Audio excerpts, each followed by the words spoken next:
How to re-download the App Store on iPhone. If the App Store is missing on your iPhone, then don't worry. The App Store cannot be deleted, but it can be hidden due to some restrictions. So here is how to fix it. First of all, open the Settings app on your mobile device. Once inside the Settings app, scroll down and tap on the Screen Time option available there. Then again, once inside the Screen Time, scroll down unless you see Content and Privacy Restrictions. Then toggle the switch on. Then tap on the first option, iTunes and App Store purchases. Then tap on the installing app and make sure that it is in allow option. Then go back again and toggle off the switch. Now go back.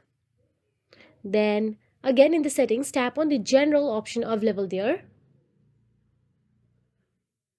Once inside the general, scroll down till the bottom and there you will get to see transfer or reset iPhone. Tap on it. Then tap on reset. Then tap on reset all settings.